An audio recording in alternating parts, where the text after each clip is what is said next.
porque tú puedes ser el mejor entrenador del mundo, pero si los atletas no son buenos, no ganas. Da igual. Eh, pero por otro lado también el hecho de ser capaz de trabajar con las personas. El envío de hoy es muy especial. Yo quería conversar desde hace un tiempo con Sergio Lara a raíz de la publicación de su trabajo o del trabajo en el que él es coautor junto con Cliff Mallet, que se llama Learning from Serial Winning Coaches, aprendiendo de los entrenadores ganadores en serie. Aquí está, para que lo puedan ver, este es a ver, es en formato libro, pero es un trabajo académico extraordinario y antes de conversar con Sergio me di cuenta que ya lo venden en Amazon para aquellos que tengan la posibilidad y estén capacitados para leer en inglés. En ese trabajo ellos exploran una serie de hábitos, de conductas y de capas que definen a estos entrenadores que durante mucho tiempo en distintos contextos con otros atletas han sido ganadores. Esto no va de fútbol, esto va del deporte en general y por ello la conversación tiene mucha relevancia pensando en los Juegos Olímpicos. Sergio además ha sido entrenador de baloncesto durante 25 más años en el Reino Unido, ganando 19 títulos nacionales, una locura. Es decir, es un tipo con un recorrido fabuloso, pero que ha decidido o que decidió durante mucho tiempo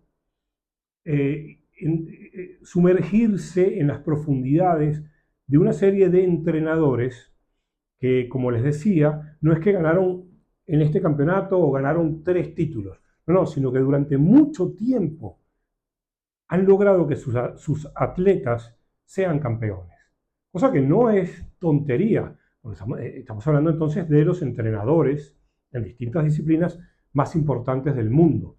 Por ello, a mí me complace mucho dejarlos a continuación con esta conversación en la que Sergio cuenta muchas cosas interesantes y que ojalá despierten ustedes la necesidad de adquirir el libro, no como una serie de verdades absolutas que están aglutinadas en un manual, sino como parte de ese camino en el que siempre les invito, que es dudar. Pero no dudar de la persona, no dudar de los argumentos, sino por qué estos hacen aquello, por qué se comportan de esta manera, qué me puede servir, qué no me puede servir. Así que los dejo con esta conversación que para mí fue muy rica por escuchar a Sergio.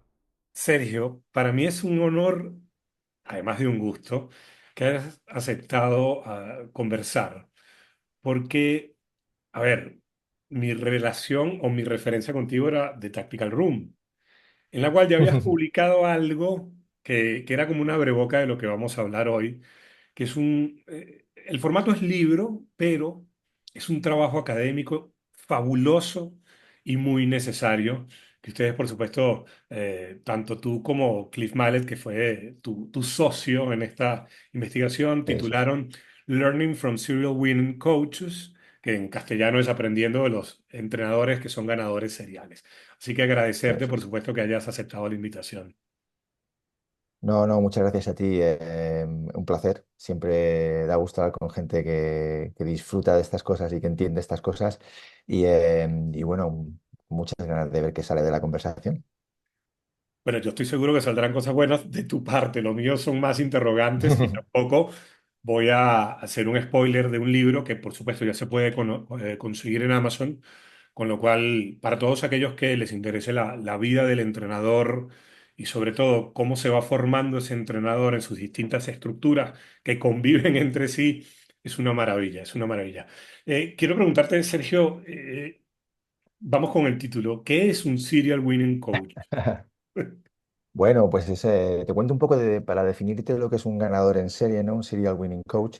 Te cuento un poco de dónde venía el proyecto.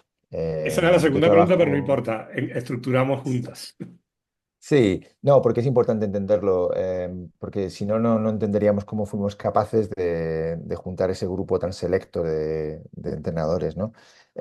Yo trabajo como catedrático de entrenamiento deportivo en la Universidad de Leeds Beckett en Inglaterra, y parte de mi trabajo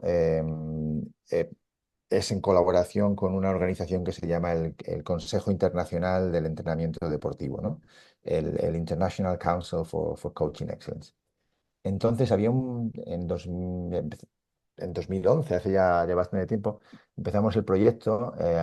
Teníamos un grupo de trabajo que involucraba 11 países, que lo llamábamos el grupo de innovación.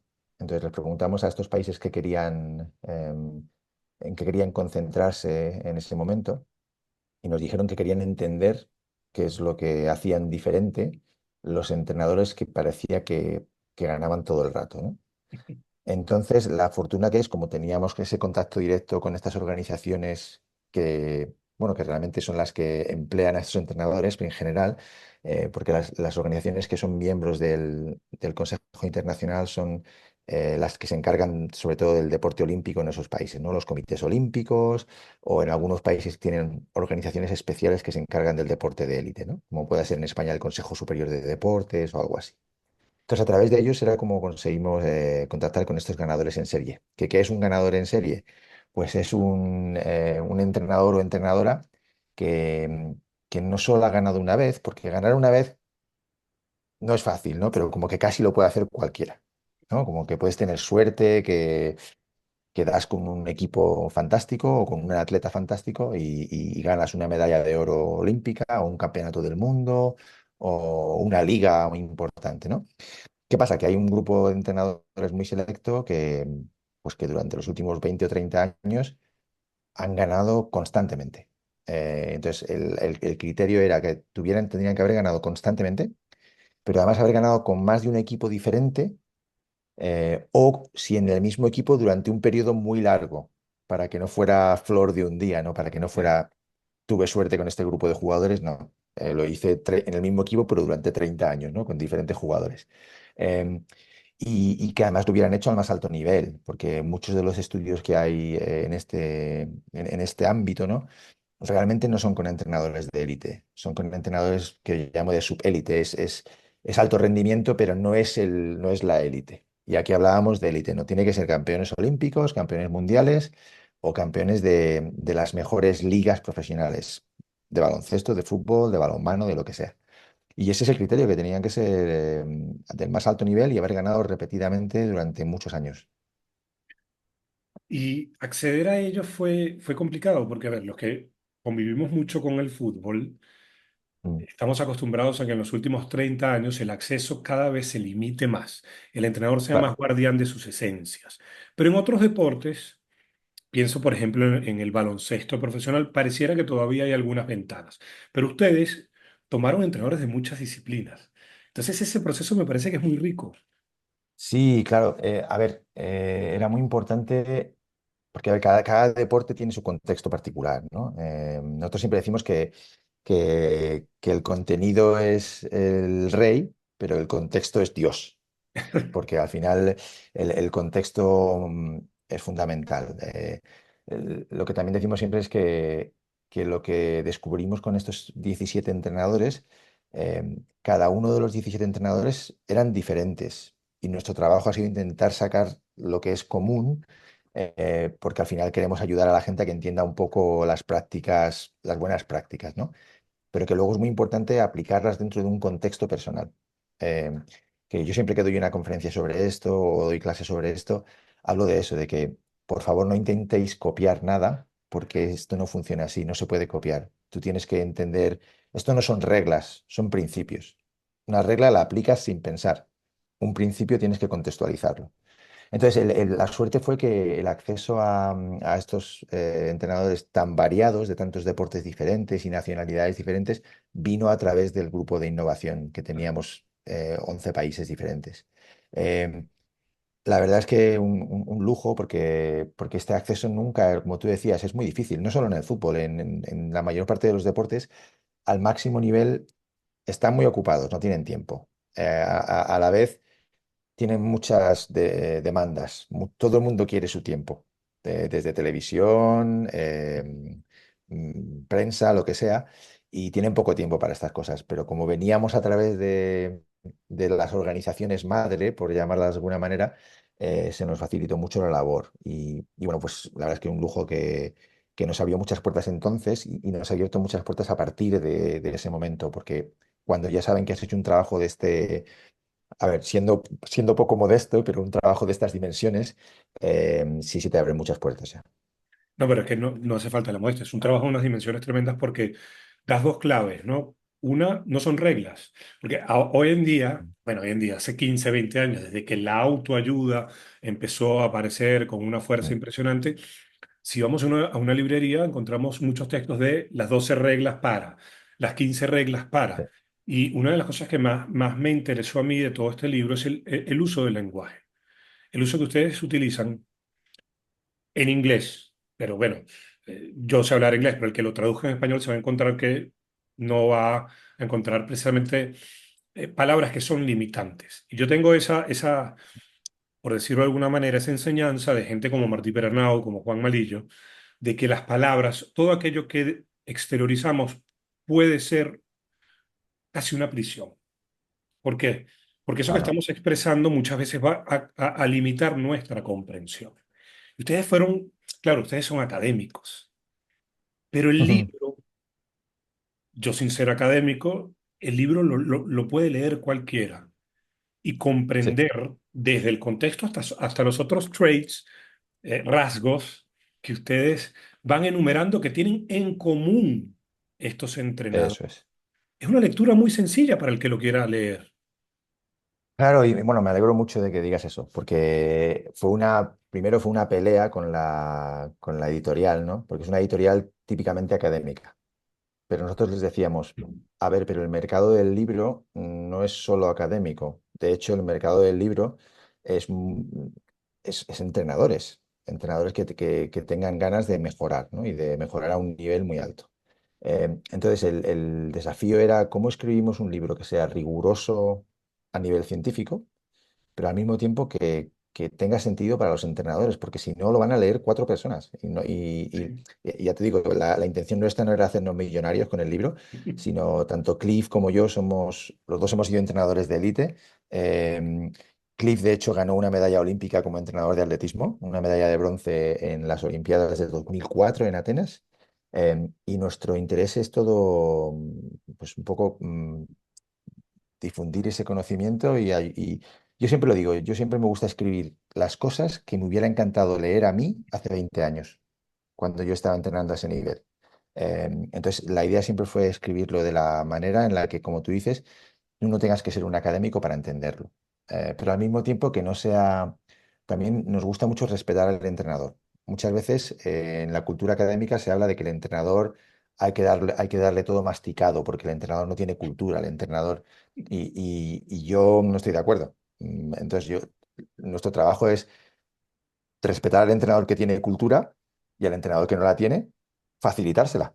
Entonces la idea era intentar un equilibrio de decir, bueno, es riguroso, es académico, pero es sencillo de leer, es llevadero, es entretenido y sobre todo esperemos que, como ves, el libro tiene varios temas, ¿no? A lo mejor no te interesa todo el libro, pero hay un tema que es el que te preocupa a ti, porque cada entrenador tiene su tema, ¿no? Cada Claro, su claro. problema. Y bueno, esa era la idea. Y fíjate que no lo habíamos conversado y mi sensación después de leer el libro era esa. De, a Mm, ver, este libro lo puede digerir, comprender cualquiera que se acerque a él y que tenga algún interés en el hecho deportivo. Ya ni siquiera, porque claro, eso es. la aspiración de ustedes era para los entrenadores, ¿no? Y no solo la academia, pero alguien que se dedique al análisis del deporte lo va a encontrar muy sencillo. Y lo otro que quería preguntarte era el tema del tiempo, Ujú. porque una de las cosas que nos ha quedado claro a través de los años es que el deporte avanza a través del intercambio de ideas, como cualquier otra rama de la vida. A veces en el deporte Ujú. cuesta mucho más hablar de ideas porque inmediatamente hay lugares o trincheras más reaccionarias como que no, hay que jugar, ganar y punto. Bueno, sí, pero para jugar y ganar hay Ujú. que tener ideas, desarrollarlas, ver si tienen validez, etcétera. Los entrenadores de fútbol normalmente tienen poco tiempo, no ya para aceptar protagonizar una investigación, un estudio como el de ustedes, sino también para el intercambio de ideas con sus colegas. ¿Cómo encontraste eso en otras disciplinas? Porque en el fútbol es 9 meses competición, un mes vacación, mes y medio pretemporada. Sí. Bueno, a ver, es un poco diferente en cada deporte, ¿no? Como hablabas antes del baloncesto, que es mi deporte, El baloncesto siempre ha tenido una cultura mucho más de compartir, de aprender juntos, de no hay secretos, y eso se nota, ¿no? Un poco a la hora de... Y tú que has vivido en España, en España es muy, muy clásico el tema de los clinics de baloncesto, donde los mejores entrenadores o los entrenadores que están trabajando al más alto nivel van, cuentan todo lo que hacen sin ningún problema, y ya está. El fútbol es más complicado, pero yo no sé si es porque los entrenadores tienen más presión o si no, o no sé si es porque es un mundo en el que parece que todo, como todo tiene mucho más repercusión, todo el mundo tiene un poco más de miedo a decir lo que piensa, un poco yo creo. Y también porque a la vez, no sé, es un poco como que, no sé, como que en el fútbol yo creo que los entrenadores a veces hablan con mucho respeto porque no quieren que nadie les malinterprete. Pero una cosa que sí, fíjate, notamos mucho y hubo un par de entrenadores que nos lo dijeron, es que no tiene sentido guardarte los secretos, que no tiene sentido no compartir. Porque al final, fíjate, esto es alrededor del libro. Este entrenador del que te voy a hablar no es uno de los entrenadores del libro, Ok, pero no sé si te acordarás de Eddie Jones, que es claro, un entrenador de rugby, claro. que ahora está de vuelta en Japón, creo, después de haber estado en Inglaterra. Y bueno, nosotros en uno de los eventos nuestros invitamos a Eddie Jones a hablar. Y yo me quedé muy sorprendido porque es que no es que compartiera todo, es que no dejó nada fuera, ¿vale? Entonces después del evento le digo, tomándonos un café tranquilamente, le digo, oye, ¿y no te da un poco de miedo esto de compartirlo todo y que la gente te copie? Y me dijo algo que se me ha quedado grabado y que lo digo siempre, que no me importa que la gente me copie, porque para cuando lo que han copiado lo empiecen a entender y empiecen a hacerlo bien, yo ya estaré haciendo algo diferente, porque yo estaré evolucionando y haciendo cosas nuevas. Entonces, no tiene sentido guardar nada, porque de alguna manera como que no te pertenece a ti.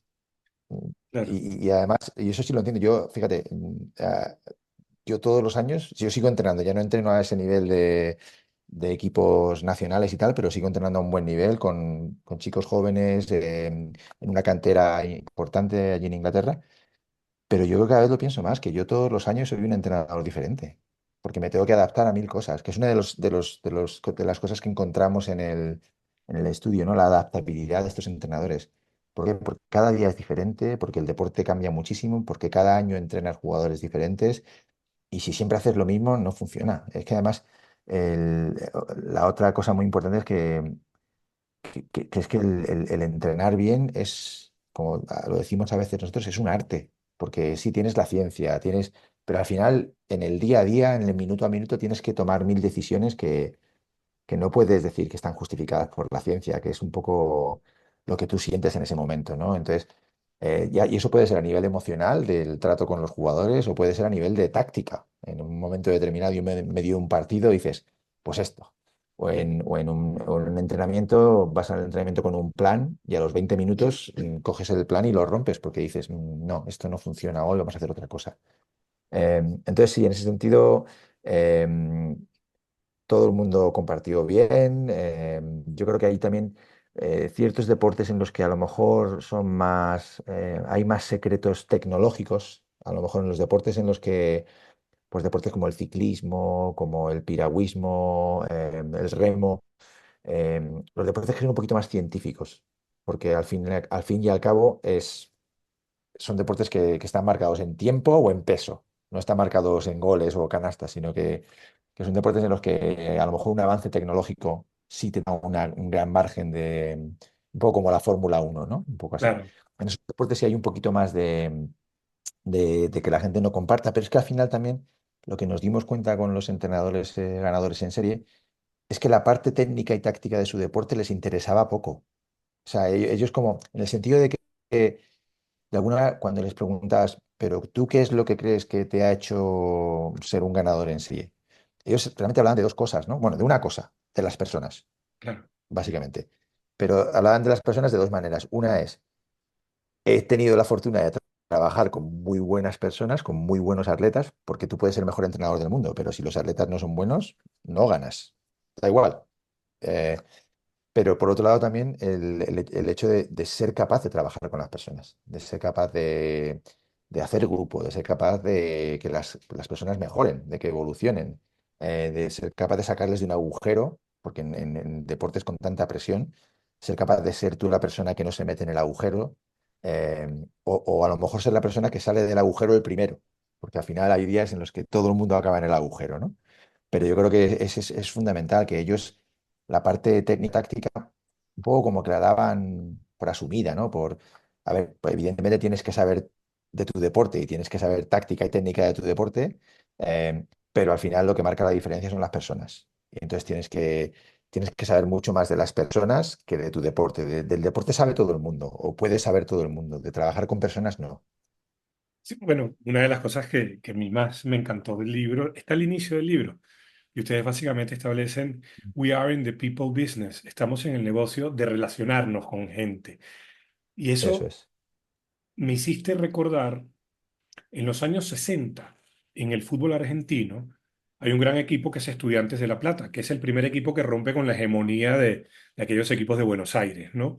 Su técnico, Ajá. Osvaldo Subeldía, que por cierto escribió un libro llamado Táctica y Estrategia del Fútbol, que es muy interesante también, iba a él se hizo muy fuerte a partir de que su equipo comprendiera cómo y cuándo tirar la trampa del fuera de juego. Osvaldo Subeldía iba a los programas de televisión con pizarrón a explicar cómo su equipo lo hacía. Y entonces contaba Carlos Vilardo, dice, pero Osvaldo, usted está loco, ¿por qué va y cuenta nuestros secretos? Justamente lo que te dijo Eddie Jones, porque cuando ya Mm. ellos logren mejorar, adaptarse y asumir esto, Entenderlo. ya estamos haciendo otra cosa. Pero sí me quiero quedar con lo del people business. Mm, Porque aun cuando pongamos esta situación, este escenario, tú seas mi entrenador y estamos preparándonos para el sí. Mundial de Natación, y por más que nos conozcamos, yo con haber dormido mal la noche anterior no voy a rendir de la misma manera. O Mm. quizá mi esposa se sintió mal y como nosotros estamos entrenando en Ucrania y ella está en Polonia, la llamada de FaceTime o por donde sea esa noche hizo que yo al día siguiente tenga algo en mi estado anímico que condicione mi respuesta hacia ti. Entonces, yo creo que es fenomenal eso de entender que sí, claro que sabes de táctica, claro que sabes de estrategia, claro que estudias al oponente. A ver, estamos hablando del más alto nivel, pero la Claro. empatía, la relación, me parece que muchas veces desde quienes comunicamos el deporte lo Mm. dejamos de lado y creemos que estamos entre piezas de marfil. Claro. Claro, pero es que eso les pasa a los entrenadores y le pasa a los espectadores, ¿no? Vemos a nosotros bueno, nosotros tenemos la fortuna de que hemos trabajado en este mundo y entendemos lo que conlleva, ¿no? Pero hay mucha gente que el único contacto que tiene con el mundo del deporte de élite es a través de la televisión o a través, porque incluso cuando vas a ver el fútbol o el deporte al campo, ya te llevas otra impresión, Eh, porque ya no es tan estéril. En la televisión es muy estéril, todo parece, es un poco PlayStation, ¿no? eh, Entonces, el problema es que es fácil pensar que lo que está haciendo esta gente en la televisión es fácil o que lo van a hacer siempre bien porque son muy buenos. Pero es que no es así. Es que uno, para llegar a ser tan bueno hay que hacer muchas cosas y hay que sacrificar muchas cosas, tanto a nivel personal como otras cosas, y que luego que cada día, que por eso la gente que es capaz de rendir todos los días en competiciones tan brutales como la Liga de Fútbol Española o la Premier o la NBA, es que esa gente no es normal. Lo que hace esa gente no es normal, es extraordinario. Y a veces perdemos eso, perdemos de vista que son personas, porque lo hacen parecer tan fácil que parece mentira, ¿no?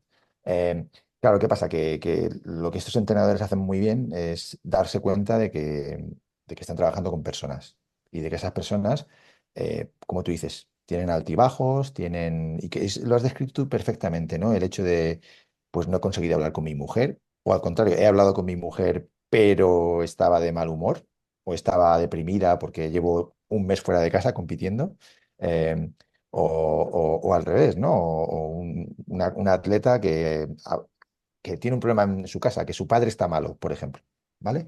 Eh, y lo que siempre se ha dicho, que es una frase que yo odio, que se dice no solo en el deporte, se dice todo.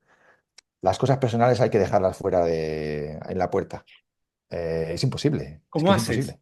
¿Dónde está el switch? Claro, claro, es imposible. No, como personas somos personas integradas. No podemos compartimentalizar las ideas o los sentimientos así. Tú vas a trabajar y ese día si has discutido con tus hijos o si te has dado un golpe con el coche o si eso lo vas a llevar contigo todo el día, ¿vale? La capacidad que tengamos cada uno y la tolerancia al estrés, eso podemos trabajarlo, pero al final lo tienes ahí, ¿vale? Entonces, los entrenadores que se dan cuenta de que su parte o gran parte de su trabajo es cuidar al individuo, al ser humano, y además ayudarles a que mejoren su nivel de tolerancia al estrés, su nivel de tolerancia al error, su nivel de tolerancia al que algo salga mal, esos entrenadores son los buenos, ¿no? O como diría, no sé si te acuerdas de una canción de Silvio Rodríguez, eh, que empezaba, que decía que Bertolt Brecht decía que esos son los indispensables, ¿no?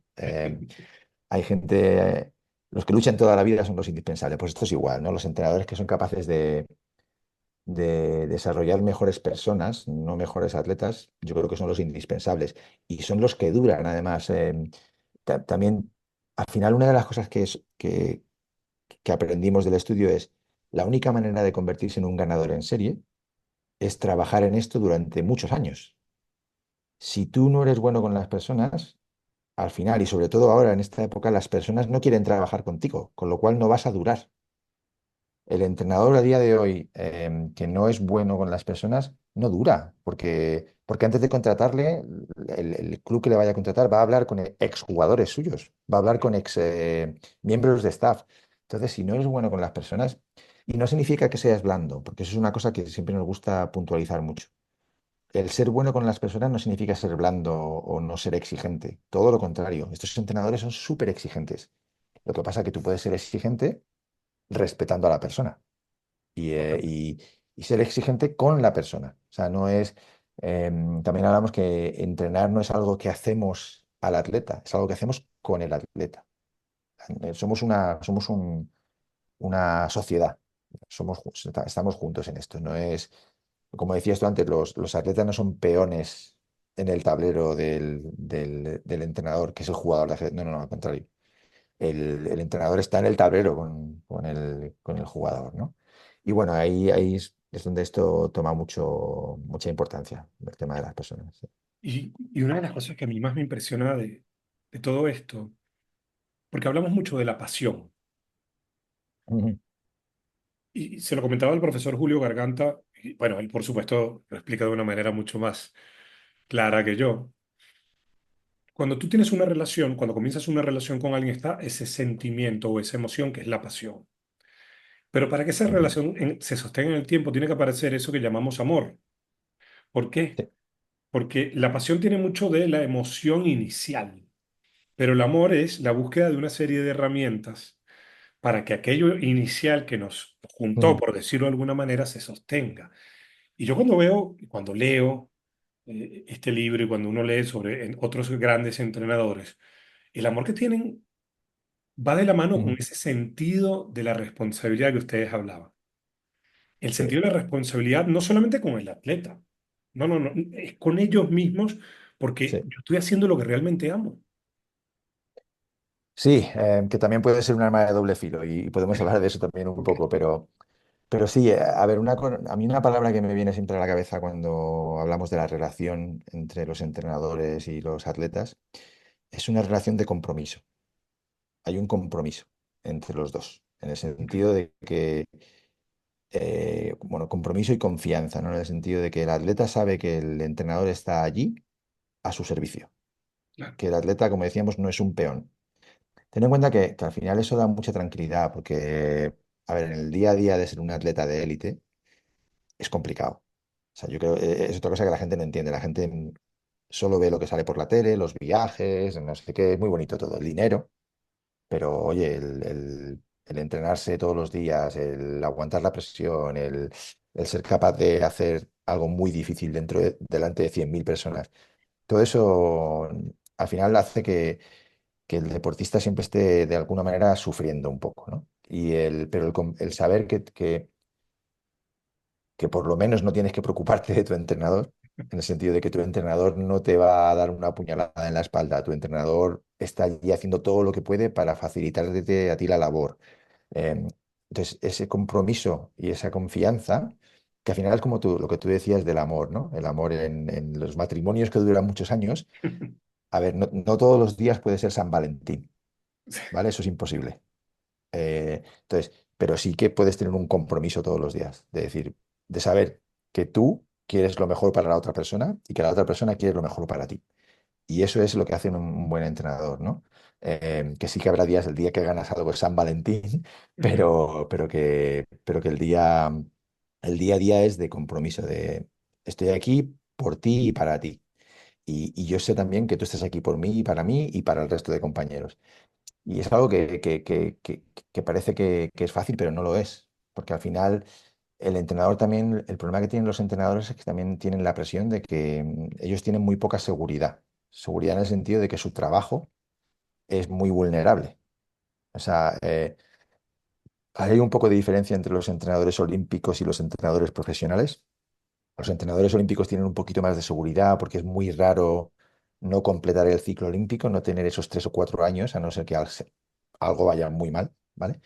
Pero los entrenadores profesionales, sabes que pierdes 3 partidos y te vas a la calle.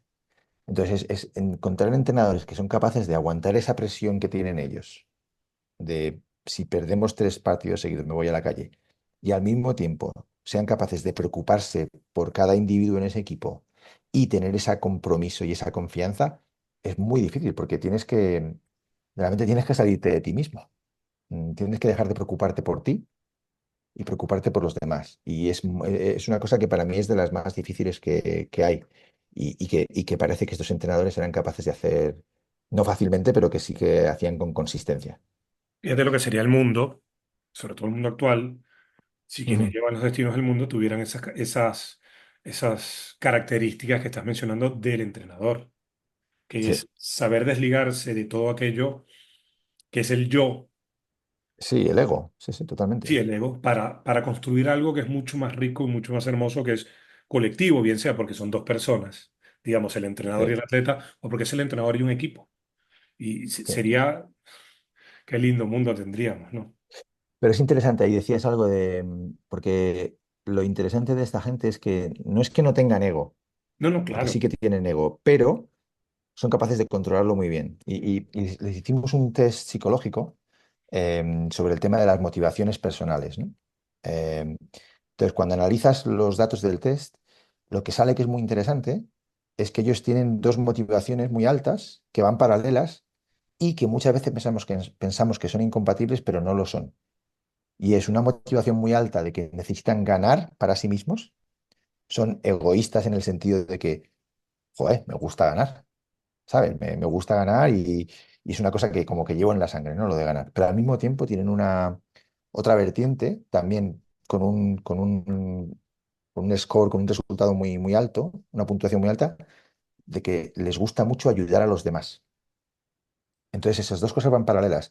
Sí, soy un poco psicópata a la hora de que me encanta ganar, soy muy competitivo, pero al mismo tiempo tengo un sentimiento de que me debo a los demás, de que mi misión es hacer el bien a los demás, muy grande también. Entonces, esas dos cosas, al ir de la mano, como lo interpreto es que es imposible que estos entrenadores tengan un día en el que no están motivados, porque si les falla una motivación, siempre tienen la otra.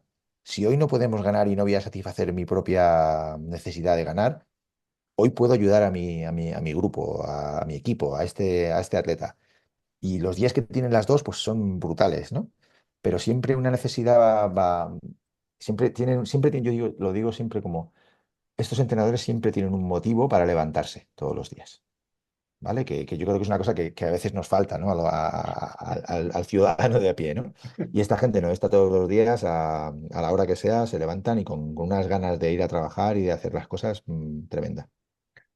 Tengo que preguntarte si estos entrenadores que tienen esta dualidad, por decirlo de alguna manera, a nivel de Mm. motivación, con lo que te has encontrado, ¿son conscientes de ello o simplemente el hecho de haber encontrado en ser entrenadores lo que les Mm. nutría su existencia, ya todo lo demás era inconsciente e iba desarrollándose? Muy interesante. A ver, les hicimos varios test psicológicos y también les hicimos un tipo de especial de entrevista que se llama la entrevista vital, ¿no? Un poco cuéntanos tu vida o resume tu vida en capítulos. Y como te decía antes, los 17 son un poco diferentes, pero hay temas comunes. Entonces, en la parte esta de estar muy motivado por ganar, lo que sale es que todos ellos tenían una motivación fundada sobre todo en no haber sido capaces de ganar como atletas. Ya hubiera sido porque tuvieron una lesión temprana y tuvieron que dejar el deporte, porque, a ver, 14 de los 17 habían sido internacionales, ¿vale? Atletas internacionales. Pero de ellos solo dos habían conseguido ganar medalla y solo uno había conseguido ganar un oro, ¿vale? Y tenían en la cabeza como bueno, que no habían sido capaces de realizar su potencial. Y eso les motivaba mucho. Y a veces, y sobre todo les motivaba cuando pensaban que no había sido culpa suya, cuando el entorno alrededor suyo no había sido capaz de sacarles el máximo partido, Ok. o a lo mejor cuando habían tenido lo que te digo, había cuatro que habían tenido accidentes de coche que les habían obligado a dejar de ser atleta, ¿no? De jugar. Em, y entonces eso les daba un poco de, bueno, tenían que compensar por esa pérdida, es una pérdida personal, es como cuando se te muere alguien, ¿no? Sí, es un Para duelo. un atleta de élite es un duelo, sí, sí, completamente. Eh, y entonces, por un lado, querían ajustar cuentas y por otro lado, no querían que eso le pasara nunca a un atleta suyo.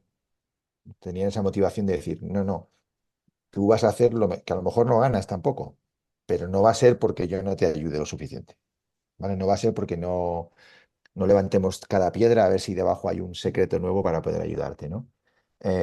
Pero luego también tenían todos no, pero muchos de ellos venían de familias en las que había una parte de, como llamaban ellos, el gen de ayudar, ¿no? Ok. Había muchos hijos de profesores, había hijos de militares, había hijos de gente que trabaja en la sanidad.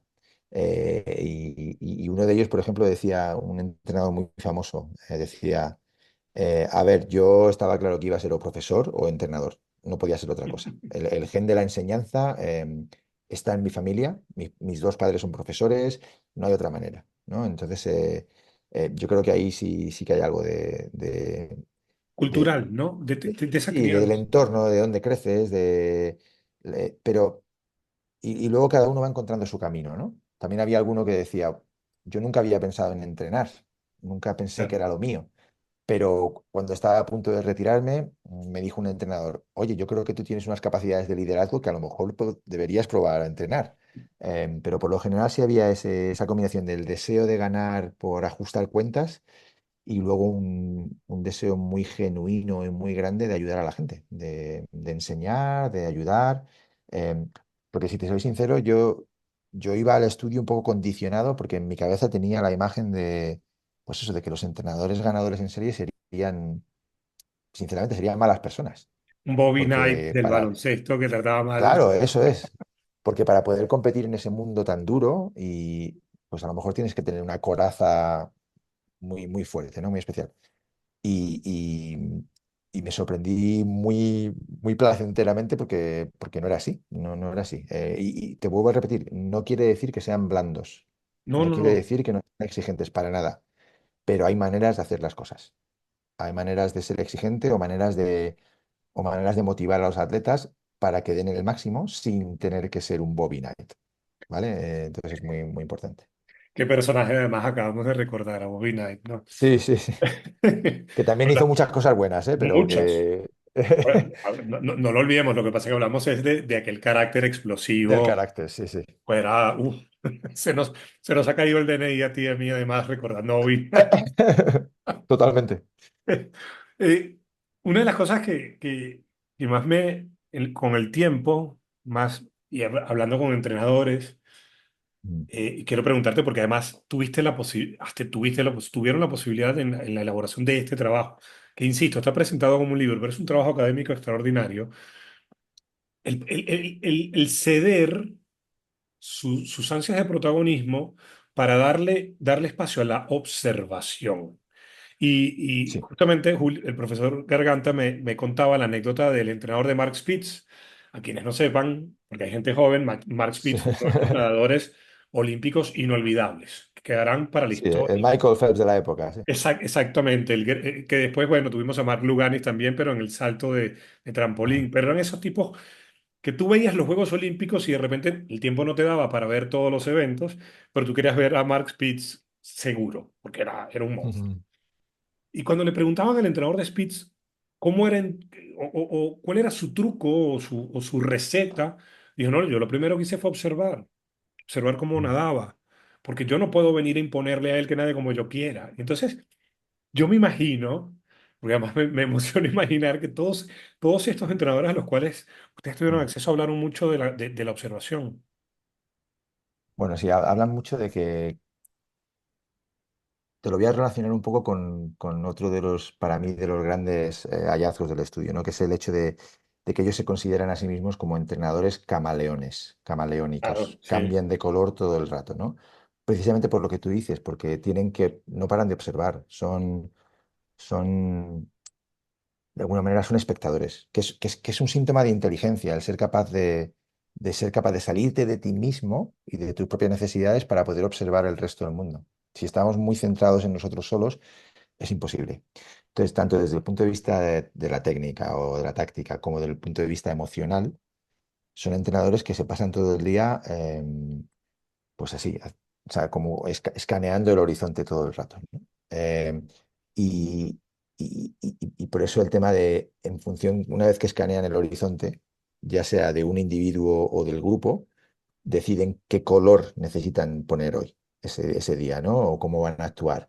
Y lo mismo para lo que tú decías, lo mismo a la hora de entrenar. Todos los atletas son diferentes. Incluso en algo tan, no sé, el fin de semana pasado era el Open británico de golf, ¿no? Que es un deporte que es de una habilidad muy concreta, muy cerrada, pero aún así la variabilidad que hay en cómo cada golfista le da el swing que tiene cada golfista es increíble, ¿no? Para un deporte que es tan cerrado, ¿no? sí, De una sí, habilidad tan cerrada. Entonces imagínate en los otros deportes que son mucho más abiertos, ¿no? Como el fútbol, el baloncesto o todo eso. Y ahí es donde, a ver, el entrenador tiene que, es siempre un equilibrio, lo que decíamos antes del arte, ¿no? Tú tienes un modelo mental de lo que quieres que pase y lo que tienes que averiguar es cómo vas a conseguir que pase. Y para cada jugador o cada atleta es distinto, porque al final el resultado que quieres es el mismo para todos. Tienes ese modelo mental de decir, bueno, esto es lo que queremos que pase, ¿no? O si eres un entrenador de fútbol, por ejemplo, como Guardiola, que tiene un modelo de juego tan claro, ¿vale? Pero al final no puede, tienes que tener una flexibilidad y una adaptabilidad sí, para, para ver cómo lo vas a interpretar en función de con quién estás trabajando. Eh, y siempre ese equilibrio entre no imponer, pero es guiar. Hay una parte que es de guía del atleta y una parte que es de ayudarles a descubrir. A veces les guiamos un poquito y a veces les dejamos que descubran. Y siempre estás ahí ajustando, siempre tienes el destornillador a mano para ajustar un poco los tornillos o las tuercas y siempre con la idea de ayudarles. Em, sí, a ver, yo, a no ser que alguien tenga, y esto creo que lo comparto con muchos entrenadores, a no ser que alguien tenga una técnica, en una técnica concreta que sea muy limitante, no, y la tengas que cambiar completamente, tú lo que haces es refinar, ayudar al jugador a que refine para que sea más consistente.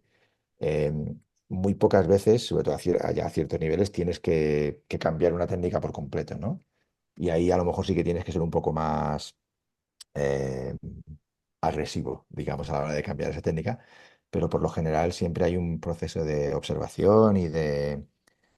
Mira, al final es como todo, al final tú puedes obligar a la gente a que haga las cosas, pero, pero al final todo lo que hacemos por obligación nos sabe peor. O sea, es como si yo ahora mismo te digo a ti, te gusta el pastel de chocolate? Te voy a obligar a que te comas este pastel entero, ¿vale? Y aunque te sea el pastel mejor del mundo y lo que más te gusta, si te obligo a que te lo comas, ya es otra cosa. Te va a costar menos, Entonces, claro. claro, y la idea siempre es, a veces es una cuestión a veces es una cuestión simplemente de motivación y a veces hay que engañar un poco al atleta para que se coma el pastel, Sí, ¿vale? sí, sí, hay que hacerlo de la zanahoria, ¿no? Claro, y para que se lo coma pensando que además ha sido decisión suya comerse el pastel, que le apetecía ese pastel.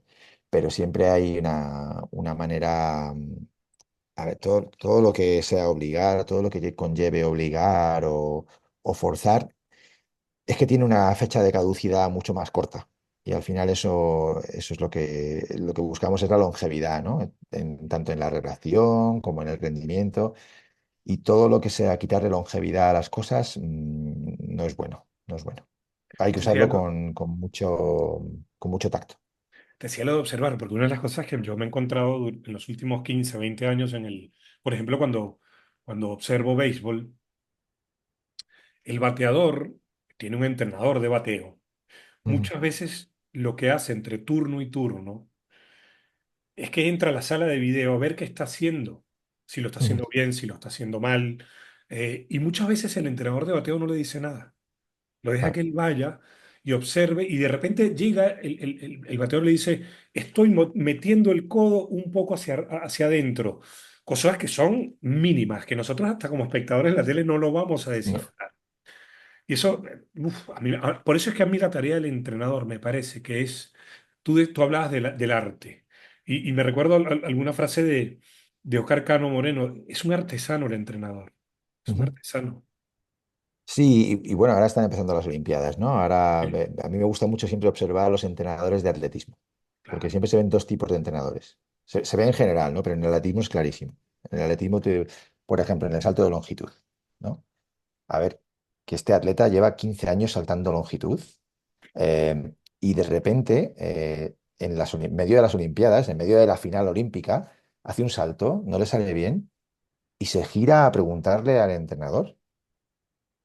Y dices, pero ¿no sabes tú lo que ha ido mal?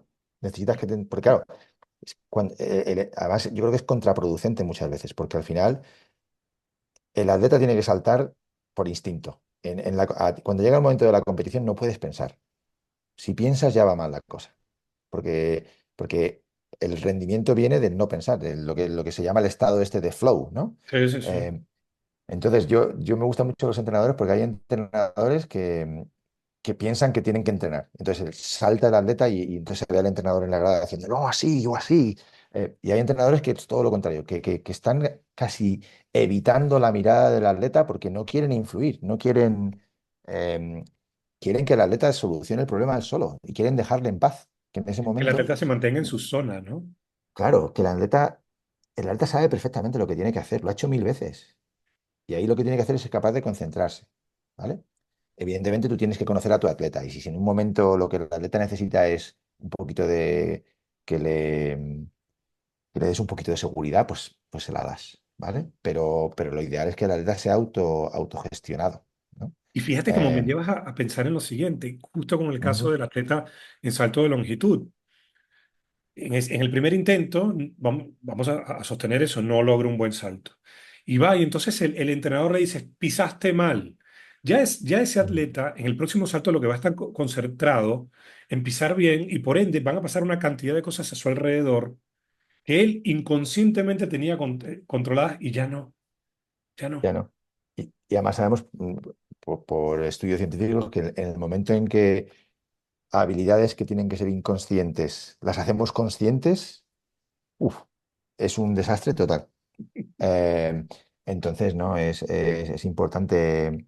O sea, yo una cosa que me dijo un entrenador, esto me encantó también, uno de los entrenadores en el libro, y es una cosa que he llevado a rajatabla desde que lo oí, ¿no?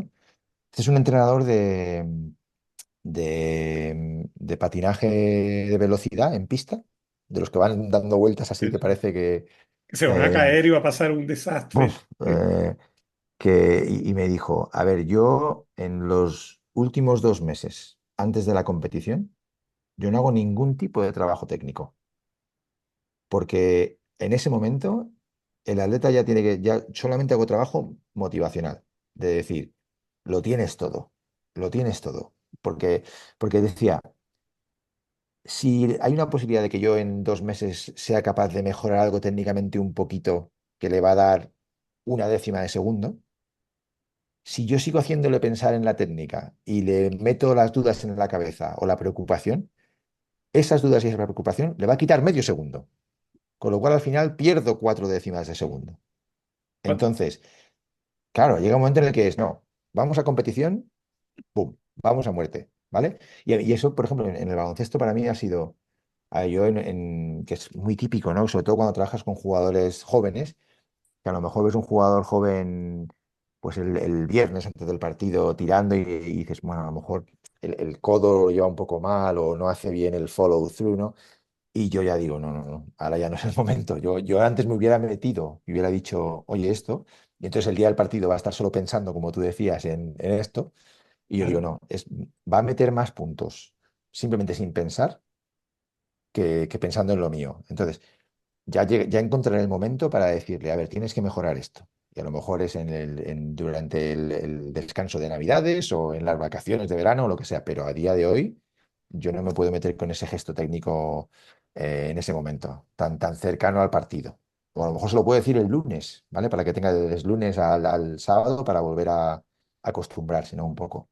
Y eso es una cosa que es muy importante. Yo creo que hablamos de dos cosas, de darle al atleta autonomía e independencia, empoderarles, ¿no? Y, y de dejar que el atleta rinda.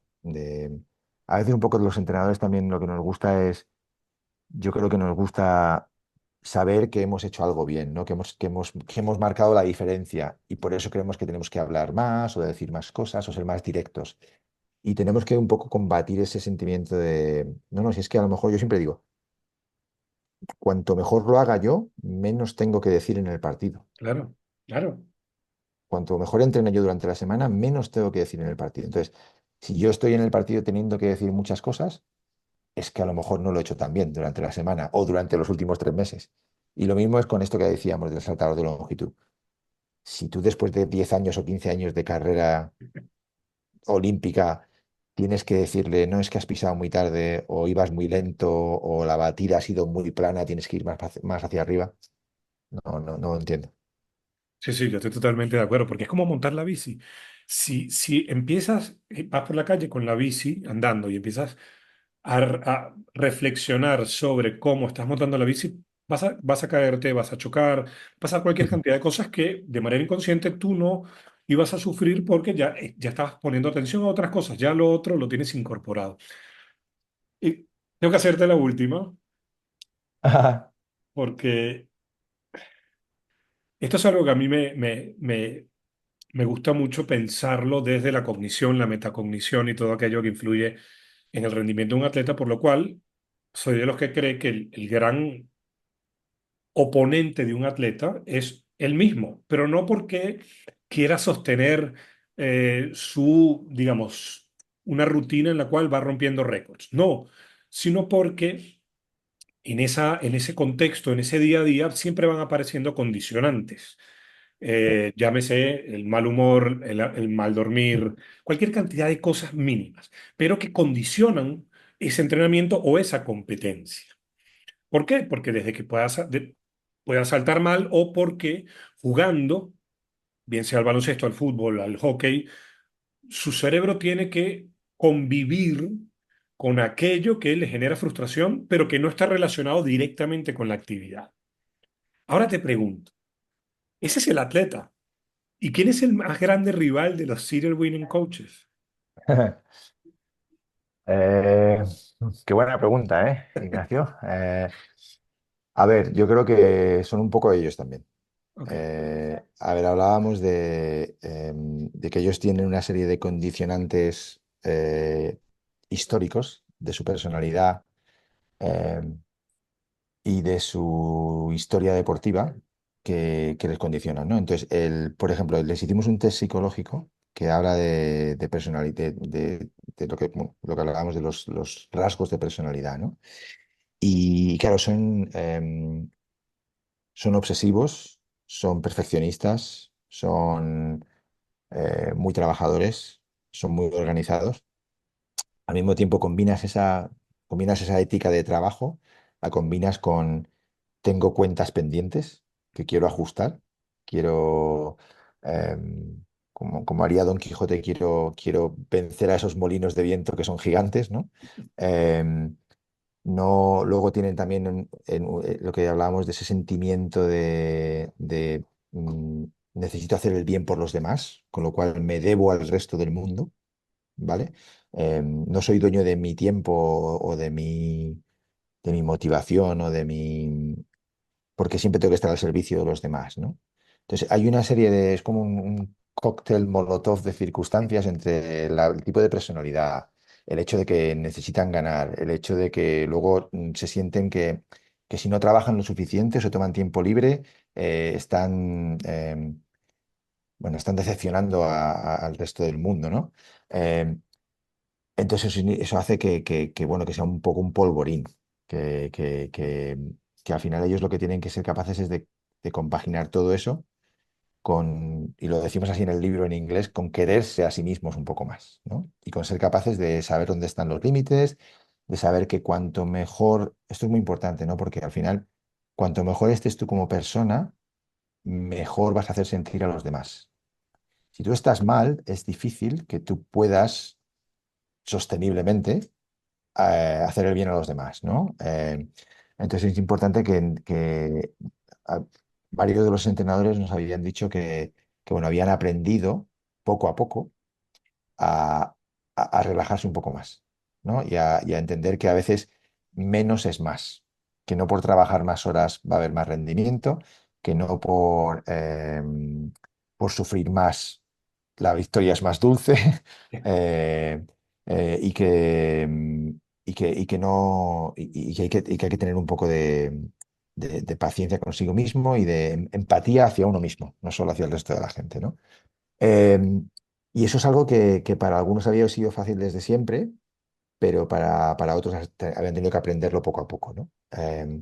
Pero es muy importante, porque si no, al final, es lo que hablábamos, entre a todas estas circunstancias personales que hemos descrito que hace que sea un polvorín, tienes que ponerle encima las circunstancias externas, que es la presión, eh, las consecuencias que tiene ganar y perder en este mundo. Entonces al final hay que aislarse un poco, hay que relativizarlo todo un poco más, que es difícil porque hablamos del trabajo de la gente, ¿no?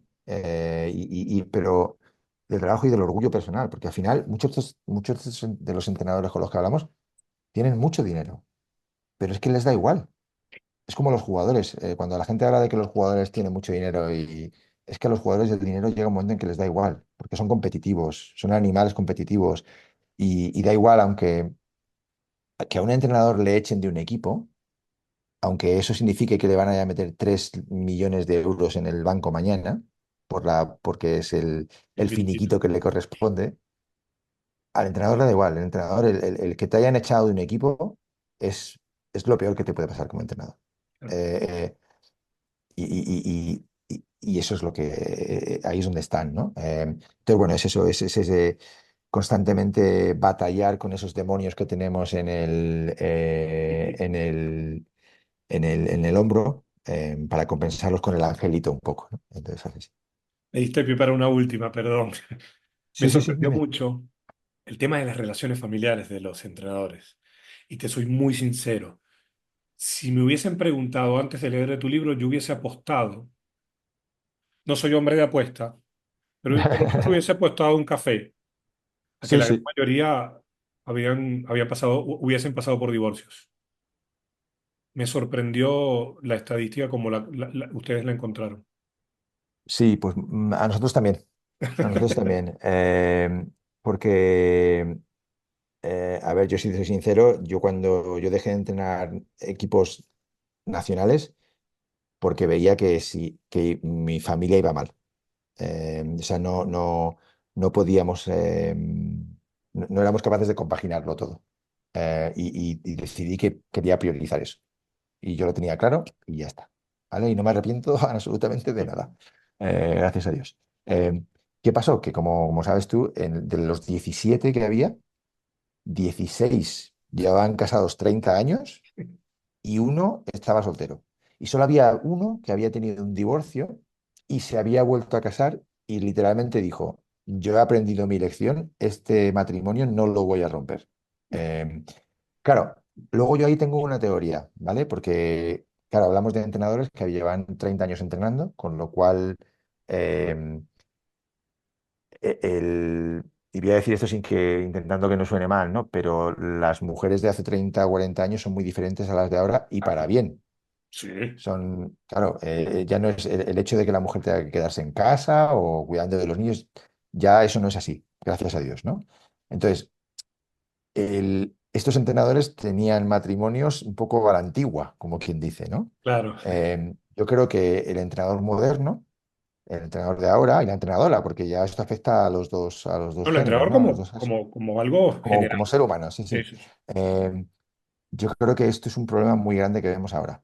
Eh, Porque al final, a ver, hablábamos de que el entrenador tiene tendencia y deseo de ayudar a los demás. Imagínate a tu propia familia.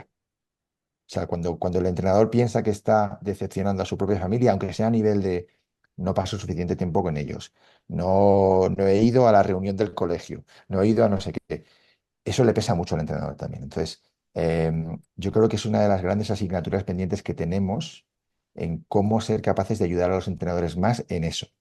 Eh, y cómo verlo no como un síntoma de debilidad, sino como un síntoma de fortaleza, de que cuando, lo que te decía antes, cuanto más estable sea la vida del entrenador y mejor esté el entrenador o entrenadora en sí mismos, mejores entrenadores van a ser. Entonces es algo que hay que trabajar. Y es una cuestión que pocas veces nos planteamos, porque el entrenador es el que ayuda, el que guía, el que se ocupa. ¿Quién se ocupa del entrenador? Es una... Eso es. Sí, y en los países escandinavos y anglosajones cada vez se lleva más la figura del coach of the coach, ¿no? Sí, Y yo creo que es muy importante y yo creo que por ahí van los tiros. Es parte del trabajo que hago yo, va por ahí también, mentorizando a entrenadores para ayudarles a que encuentren ese equilibrio, para que... sí, es muy importante. Digo, habiéndolo sufrido en mis propias carnes, para mí es muy importante. Sergio, ha sido un gusto y un honor, pero sobre todo ha sido muy enriquecedor escucharte, porque al igual que el libro, todo aquello que nos has contado o le has contado a la gente a través de este episodio es no solamente de muy fácil comprensión, pero cumple con un requisito que para mí en la vida es fundamental, que es Mm, despertar esas ganas del conocimiento, la duda. ¿Por mm, qué? ¿Por qué dice esto? Ok, y entonces yo creo que de aquí van a salir cosas muy lindas para la gente que lo escuche, desde el punto de vista de querer conocer, no solamente porque se acerquen al libro, sino querer conocer más sobre la vida de de un entrenador y sobre todo de ese ser humano que tiene ese drive, ese impulso de quiero ayudar, eh, por más Eso que es, sea eso es. solamente porque no quiero que les pase a ustedes lo mismo que me pasó a mí. Ya eso es hermoso. Ya eso termina siendo un acto de desprendimiento fabuloso. Así que quiero agradecerte y por supuesto decirte que bueno, que en el camino en el que estás, seguramente que cuando vuelvas a publicar algo te estaré molestando porque para mí ha sido, no un descubrimiento porque compartimos en The Tactical Room y ya habías deslizado Sí. alguna previa, pero para mí ha sido el libro y te pido que le hagas extensiva la felicitación a tu socio porque el libro es una necesidad. Cuando un libro se convierte en una necesidad, creo que ha triunfado. Ujú. Pues me alegro mucho, ¿no? El placer es mío y bueno, cuando quieras retomamos la conversación. Un gran placer mío también. Me encanta la manera que me has hecho reflexionar sobre mis propias reflexiones, así que muchas gracias.